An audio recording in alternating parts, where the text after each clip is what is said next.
Hola, buenas tardes. Mi nombre es Carolina Poncela, soy fisioterapeuta pediátrica y esta tarde vamos a hablar sobre el entrenamiento postural para músicos. Primero de todo, quería agradecer a Daniel por darme esta oportunidad. La verdad es que me interesa muchísimo este tema y me hace mucha ilusión poder realizar este taller.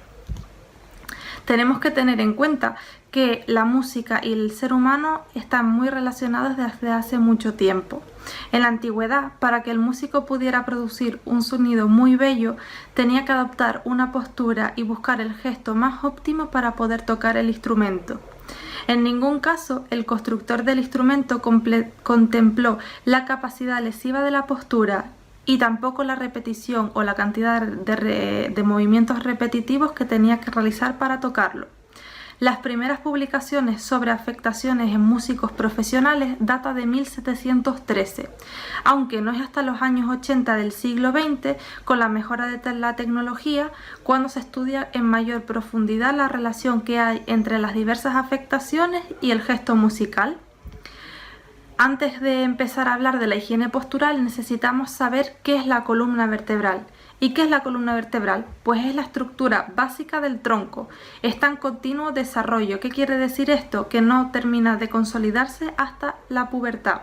Tiene una forma de S en la columna y está compuesta por diferentes vértebras, más concretamente por 4 diferentes: las cervicales, las dorsales, las lumbares y las sacras.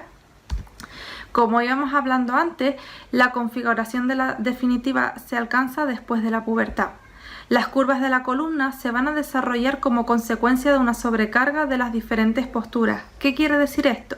Que si yo para tocar un instrumento me coloco de X forma, por ejemplo, con un hombro más arriba que el otro, lo más seguro es que esto lo acabe llevando a otras partes o en otros ámbitos de mi vida diaria, ¿vale? Por ejemplo, en el estudio, jugando a alguna consola, hablando con el teléfono móvil o viendo la tele. ¿Qué pasa? Que si yo mantengo esta postura de forma mantenida durante todo el día, durante toda la semana y durante todos los años, al final va a haber una sobrecarga que va a ser diferente al otro lado, o se va a cargar un lado de la columna diferente del otro, por lo cual puede crear diferentes tensiones y estas posturas indebidas pueden provocar la aparición de escoliosis o de cifosis.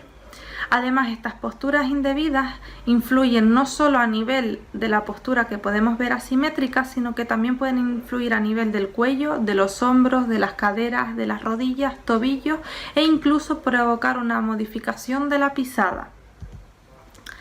Las funciones de la columna vertebral son dar apoyo de la cabeza, de los brazos y de la caja torácica a realizar movimientos y actividades de carga de peso. Permite la protección de los órganos vitales, incrementa el campo visual y auditivo, configura las posiciones estáticas y dinámicas y actúa como dispositivo para la absorción de fuerzas de choque y evitar posibles lesiones. Entonces, teniendo en cuenta todo esto, ahora nos preguntamos, ¿qué es la higiene postural? Pues la higiene postural es el conjunto de normas, consejos, actitudes corporales, tanto estáticas como dinámicas, encaminadas a mantener una correcta alineación de todo el cuerpo con el fin de evitar posibles lesiones. Desde pequeños debemos de cuidar nuestro cuerpo para que al crecer no tengamos problemas. Es decir, si desde pequeños sabemos cómo nos colocamos delante de un instrumento o qué posición adoptamos al tocar un instrumento, esto nos va a ayudar a no coger, entre comillas, vicios a la hora de pasar más tiempo cuando ya estemos en clases o en cursos superiores, ¿vale?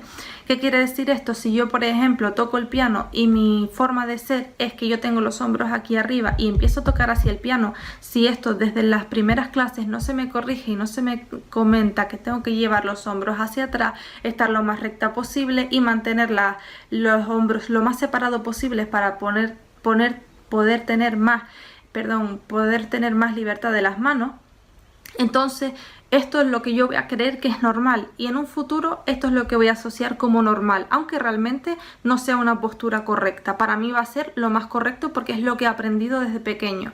Entonces tenemos que tener siempre una buena higiene postural desde que empecemos a tocar este instrumento.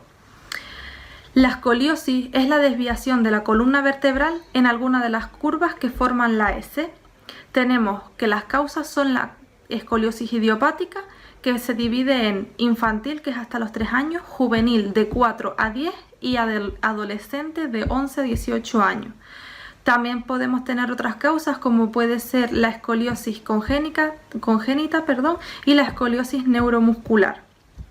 Por otro lado, tenemos la cifosis, que es una desviación exagerada de la columna vertebral hacia adelante, cuando nos vemos encorvados hacia adelante. Esto no se veía sobre todo en personas mayores, sino cada vez aparece en edades más jóvenes debido a la cantidad de tiempo que nos pasamos pegados a los teléfonos móviles, a los videojuegos, estudiando, etc. Y no hacemos ejercicios para fortalecer la musculatura, ¿vale?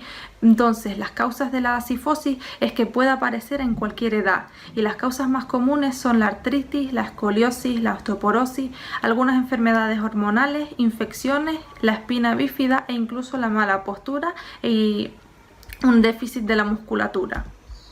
Las 10 situaciones de riesgo que tenemos los músicos. Yo toqué el violín durante 8 años y por lo cual sé lo que son las situaciones de riesgo, ¿vale?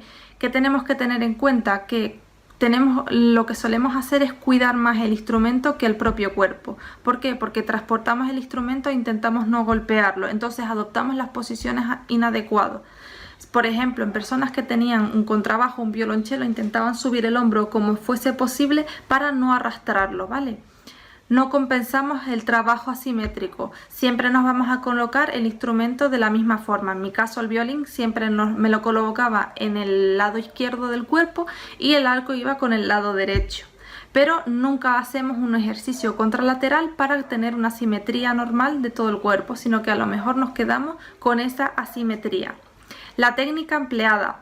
Una técnica puede ser eficaz musicalmente, pero puede ser lesiva, ¿vale?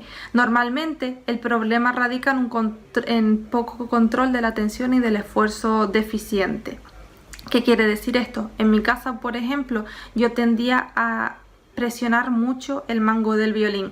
Hacía demasiada fuerza con el mango, por lo cual acababa con una mano sobrecargada, que en un futuro me podía haber llevado a una lesión de la mano. La mala adaptación entre el instrumento y el propio cuerpo hace que los instrumentos no suelan ser ergonómicos, por lo cual el músico tiene que hacer un sobreesfuerzo para poder adaptarse al instrumento. Por ejemplo, en los contrabajos o en los violonchelos tienen prácticamente que abrazar el instrumento para poder tocarlo. No tener en cuenta el estado de salud propio del músico. Esto es muy importante. ¿Por qué? Porque los músicos son como los deportistas, ¿vale? Somos iguales, es decir, si algo realmente nos gusta y nos apasiona, nos podemos pegar media mañana o una tarde entera y pensar que han pasado solo 5 minutos haciendo esto. ¿Qué pasa? Que tenemos que tener en cuenta que si estamos lesionados, si estamos cansados, enfermos, tenemos sueño, no estamos concentrados ese día, lo tenemos que dejar a un ladito, hacemos otras cosas y ya en otro momento volveremos a colocarnos a tocar el violín, el piano, el contrabajo, la guitarra, lo que nos guste de instrumentos, ¿vale? ¿Qué tenemos que tener en cuenta aquí? Que siempre hay que tener y escuchar a nuestro cuerpo, porque es sabio. Si nosotros no escuchamos y no aprendemos desde pequeños que tenemos que tener en cuenta las lesiones que podemos tener, nuestros estados de ánimo también, el cansancio de la semana y todo, poco a poco eso va a influir en que podamos adquirir lesiones a corto y medio plazo, ¿vale? Las malas condiciones ambientales, y aquí quiero hacer un énfasis bastante importante, ¿vale? La temperatura, la humedad o la acústica son condiciones que influyen en el rendimiento del músico, pero también la luz que tengamos, es decir, tenemos que estar siempre tocando en sitios donde haya buena luz, ya sea natural, mejor natural que artificial, pero si no tenemos luz natural, pues por lo menos una buena iluminación artificial, ¿vale? ¿Por qué? Porque si nos pasamos mucho tiempo, a veces yo me pegaba una tarde entera, no me daba cuenta de que ya eran las 7, las 8 de la tarde y me veía frunciendo ahí el ceño para poder leer bien la partitura. Entonces necesitamos poder tener una buena ambientación, una buena iluminación para poder leer bien la partitura. El transporte y la sujeción del instrumento. Instrumentos como el violonchelo o el contrabajo, al ser grandes, dificultan su traslado, sobre todo en niños que aprenden a tocar estos instrumentos desde pequeños, cuando tienen 8 o 9 años, tener cuidado con esas cosas, porque al final para transportarlos, como son más grandes que ellos, van a intentar hacer todo lo posible para no arrastrarlo y van a coger muchas posturas que son indebidas. Otras actividades de la vida diaria. Por ejemplo, mirar el móvil en tiempos prolongados, ver la tele, estudiar con malas posturas, cargar a los hijos, todo eso hace que poco a poco vayamos derivándolo en nuestra postura a la hora de tocar el instrumento. Los aspectos psicológicos son muy importantes. ¿Por qué? Porque los músicos tendemos a ser muy perfeccionistas, perseverantes, tenemos una sensibilidad e introspección que llevados a cabo a casos extremos son muy peligrosos, ¿vale? Entonces siempre saber que aunque nosotros queramos hacer un esfuerzo y mejorar todo lo posible y ser lo más perfectos en el instrumento o en la partitura que estemos realizando, siempre tenemos que tener un equilibrio de no frustrarnos, de que vamos a esforzarnos pero que no pasa nada si no nos sale a la primera. Y por último, los factores socioeconómicos, que son muy importantes, ¿vale? La inseguridad laboral y económica que hace que los músicos pidan tocar a pesar de estar lesionados o enfermos, ¿vale? Por miedo a no volver a ser llamados en el próximo concierto. Esto es muy importante, ¿vale? Si estamos lesionados o estamos enfermos, por favor, tenemos que descansar, tenemos que tener nuestros periodos de descanso para que el cuerpo se pueda recuperar y que esa lesión o esa enfermedad no vaya a más, ¿vale? Entonces, con todo esto, ¿qué podemos hacer nosotros? Pues los factores que reducen las lesiones son habilidades musculoesqueléticas complejas. Por ejemplo, tocar el piano no es presionar solo una tecla, ¿vale? Hay mucha más complejidad que solo eso. Para yo presionar una tecla, tengo que tener el sistema musculoesquelético, es decir, tanto los músculos como los huesos que van a ir de la mano, de la muñeca, del brazo, tienen que estar activados. Los nervios tienen que llevar una señal al cerebro para que diga, uy, yo quiero tocar este dedo en esta tecla. El cerebro manda la orden de sí, se va a tocar esa tecla, y entonces el dedo es cuando llega a pulsar la tecla. Y tenemos que tener esa coordinación entre las manos, los ojos y el cerebro, ¿vale? La frecuencia de los movimientos repetitivos. Normalmente, por ejemplo, para tocar el piano, siempre vamos a tocar acordes o notas sueltas, pero siempre van a ser en la misma posición. Es decir, por ejemplo, podemos tocar acordes con tres notas, con 4 notas, y tendremos que ir cambiando los dedos de una manera que sea más o menos parecida. ¿Qué pasa? Que al final vamos a pasar mucho tiempo practicando. Entonces las horas invertidas en la práctica de estos instrumentos también van a influir. No es lo mismo que yo me pase 5 minutos realizando los movimientos repetitivos a que yo me pase 3 horas seguidas realizando estos movimientos repetitivos, ¿vale? Entonces tenemos que tener también un equilibrio entre eso. Si veo que me voy a pasar una tarde entera y estoy cansada o me está molestando la muñeca o los dedos, voy a parar un momentito, me voy a relajar, camino por la casa o por la clase, me relajo y vuelvo a comenzar, ¿vale? La influencia también de la musculatura estática y dinámica, y la postura y la técnica, que van muy relacionadas la una con la otra. ¿Por qué? Porque cuanto mejor postura tengamos, una postura más recta, más relajada, nos va a ayudar a que la técnica salga más fluida y sea más eficaz. Si yo tengo una postura más encorvada, me va a costar más poder llegar a ciertas posiciones. En el caso del violín, por ejemplo, si yo me quedaba en una postura encorvada, me costaba más hacer los cambios de primera, segunda, tercera, por ejemplo. En cambio, si yo tenía una postura con los hombros hacia atrás, abierto el brazo, para mí era más fácil mover el codo.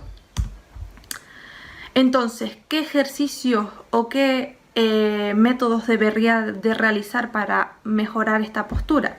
Pues tanto el ejercicio terapéutico como la técnica de Alexander como el método de Pilates son muy buenas opciones para poder realizar. Eso sí, siempre que estén realizadas o hechas las clases dadas por profesionales que sean buenos, ¿vale? Esto quiere decir, no me vale que vayamos a una clase donde hay 20-25 personas, donde el profesor no puede corregir una lesión que yo tenga. En mi caso, por ejemplo, si yo llevo la cabeza un poquito hacia la derecha y en las clases sigo realizando este giro ligeramente hacia la derecha de la cabeza, ¿qué va a hacer? Que yo, vale, voy a mejorar mi musculatura, voy a estar más recta, pero voy a seguir manteniendo esta postura. Entonces, al final, lo que va a hacer es una sobrecarga de ciertas partes de la musculatura. Entonces, ¿qué es lo importante que tenemos que hacer aquí? Que si yo voy a unas clases que sean más reducidas, que me puedan ayudar realmente, oye, si yo estoy haciendo los ejercicios aquí, me van a decir, oye Carolina, baja bien la barbilla o pon la barbilla bien, y yo me voy a corregir. Se me va a volver a ir porque voy a estar pensando otra vez cómo colocar mi cuerpo, se me va a ir. Oye Carolina, coloca bien la barbilla, me vuelvo a colocar bien. Todo eso va a influir a que poco a poco yo vaya concienciándome de que tengo que colocar la barbilla bien recta. Entonces, en mi vida del día a día voy a estar haciendo ciertas cosas y de repente voy a decir, uy, tengo la cabeza girada, Carolina, ponla bien. Y yo sola me voy a ir corrigiendo. Entonces, eso es a lo que tenemos que llegar, entre comillas, a la autocorrección, ¿no? De que todos estos ejercicios que nosotros realizamos por fuera nos ayuden después en la vida diaria. Entonces, yo lo que suelo hacer o lo que yo he hecho ha sido el ejercicio terapéutico y el método Pilates, ¿vale? El ejercicio terapéutico es ejercicio físico que tiene beneficios como pueden ser la mejora de la salud y de la calidad de vida, influye positivamente en todos los sistemas del organismo e incluso acelera el metabolismo, mejora el sistema inmunológico, disminuye el estado nervioso y las tensiones, reforzando la capacidad de concentración y mejora la condición física y motriz. Esta última es importante, es decir, al mejorar la condición física podemos conseguir mejorar nuestra postura durante más tiempo. Aguantamos esa postura que es la más correcta o la más erguida durante más tiempo porque la musculatura está más fuerte y puede trabajar durante más tiempo. Por otro lado, el Pilates se centra en el desarrollo de los músculos internos para mantener el equilibrio corporal y dar estabilidad y firmeza a la columna vertebral, por lo que es uno de los métodos más utilizados actualmente a nivel de terapia de rehabilitación, ¿vale? Así como para prevenir y mejorar los dolores de espalda. Desde mi experiencia yo he trabajado tanto con el Pilates como con el ejercicio terapéutico y la verdad es que los dos me han ido muy bien. Me encanta trabajar tanto con ejercicio terapéutico como con Pilates y sí es verdad que se ven bastantes cambios durante poco tiempo. Es decir, me explico mejor. Se ve cambios bastante grandes en poco tiempo. En cuanto le das un par de claves a los niños, ellos rápidamente, como son esponjas, las cogen y las aplican súper rápido. Entonces ves correcciones posturales en poco tiempo. Y eso es muy importante porque hasta ellos mismos lo dicen, oye, me duele menos la espalda o aguanto más tiempo de pie. En mi caso, por ejemplo, estuvimos haciendo un curso de 4 semanas con niños en un colegio, en 2 colegios diferentes. Y me acuerdo de un caso que, por ejemplo, me comentaba que tenía mucho dolor en las lumbares al estar tanto tiempo de pie. Me gustó que al final de las 4 clases que hicimos con ellos, me comentara que el dolor de las lumbares había disminuido, que se colocaba mucho mejor e incluso los profesores me comentaban que estaba menos rígido, que tenía una mejor postura e incluso le había ayudado a tocar a mejorar la técnica. Entonces, cositas así son las que a mí me hacen ilusión poder ayudar. ¿Por qué? Porque al final es donde podemos ver que gracias al ejercicio, al equilibrio que hacemos entre el ejercicio y la práctica del instrumento, nos ayuda a mantener un equilibrio a la hora de la postura y de la técnica. Por eso es la importancia de poder trabajar este ejercicio, ¿vale? Si me preguntas qué es mejor, si el ejercicio terapéutico o el Pilates, me da igual, como si son ejercicios funcionales, pero eso sí, siempre que sean impartidos por un profesional de la salud o por un CAFIT, es decir, personas que sepan lo que están realizando, ¿vale? ¿Por qué? Porque si yo, como dije antes, no estoy centrándome en las lesiones que yo tengo o en las posturas indebidas que yo tengo, al final voy a potenciar más esas posturas y van a ser todavía mucho más difíciles de quitar en un futuro. Si yo me están corrigiendo barbilla dentro, barbilla baja, ombligo dentro, aprieto el culete y estoy corrigiendo poco a poco esas posturas y yo estoy toda una clase, la barbilla baja, el ombligo hacia adentro, chicos, los hombros bajos, esa postura, que no se nos vayan las caderas hacia adelante y estoy todo el rato repitiendo lo mismo, al final se nos queda como una conciencia, como una vocecilla que poco a poco cuando nosotros estamos tocando el violín y a lo mejor o el piano y estamos aquí, los hombros hacia abajo y los bajas, que los vuelves a subir, puede ser, los vuelves a subir, los hombros hacia abajo y los vuelves a bajar. Entonces, si antes no bajabas los hombros y tocabas 3 horas, estabas 3 horas con los hombros arriba. Ahora, si por ejemplo sigues tocando 3 horas, pero de esas 3 horas vas subiendo y bajando los hombros durante 10-20 minutos, ya son 2 horas y 40 que has tocado con los hombros arriba, pero 20 minutos o 10 minutos los has tocado bien. Y eso poco a poco va a ir aumentándose hasta que consigas llevar los hombros hacia abajo, ¿vale? Entonces, ¿qué es lo importante aquí? Que no tengamos en cuenta solo las charlas o cursos que se hagan de un día, de 4 horas, de 1 hora, lo que sea, porque sí que es verdad que siempre hemos asistido tanto en clases como en el trabajo a cursos de higiene postural, de ergonomía, de cómo colocarnos y sentarnos bien, y todo el mundo no sabemos la teoría. Sí, siéntate bien, recto, espalda apoyada en la silla, el culete bien pegado hacia detrás, no cruzamos los tobillos, siempre piernas abiertas a la altura de las caderas. Eso lo sabemos todos, es la parte teórica. Eso no es lo que yo quiero llegar, ¿vale? No es lo que a mí me interesa. A mí lo que me interesa es la parte práctica. ¿Qué quiere decir esto? Que sí, tenemos que tener una base teórica donde nos expliquen todas estas cosas, pero después la base teórica la vamos a dejar a un lado y tenemos que llegar a la parte práctica. Es decir, que esos cursos que se hacen de ergonomía o de postura y de higiene postural pudiesen ser más largos. 1 mes, 2 meses, donde hubiesen prácticas, donde se colocasen, por ejemplo, nos vamos a un gimnasio, nos vamos a un aula donde pongamos colchonetas y podemos practicar esas posturas para que poco a poco nos vayamos adaptando a esas posturas dentro de nuestra vida diaria. ¿Vale? Entonces, eso es lo importante, que nosotros podamos pasar todas estas posturas que nosotros aprendemos en el Pilates, en el ejercicio terapéutico, en la técnica de Alexander, a nuestra vida diaria. Entonces, ¿qué tenemos que tener en cuenta? Yo soy la primera que en clínica, cuando estoy en consulta, pues estoy dándole un tratamiento a un paciente y de repente se me suben los hombros o me veo encorvada. Digo, uy, me tengo que colocar bien y me coloco. O cuando estoy dando las clases de pilates en la consulta, a veces me veo yo también encorvada con la cabeza para adelante. Y cuando estoy comentándole a las chicas o a los chicos, oye, barbilla hacia abajo, hombros hacia atrás, digo yo, es que yo estoy mal colocada, me voy a colocar bien. O sea, me ayuda incluso a nivel personal de yo saber cómo colocarme. Entonces eso es lo que tenemos que tener en cuenta, que nos ayude en la vida diaria, ¿vale? No solo aplicar o tener un curso más para decir he hecho higiene postural, he hecho un curso de ergonomía, no, sino poder aplicar eso en nuestra propia piel. Si tenemos que tener 1 mes, 2 meses de curso, da igual. La idea es que tú puedas aplicar esos ejercicios y sepas cómo aplicarlos después en tu vida diaria. Entonces, la idea es que siempre podamos realizar ejercicios en combinación con todas las clases que hagamos de instrumentos, ¿vale?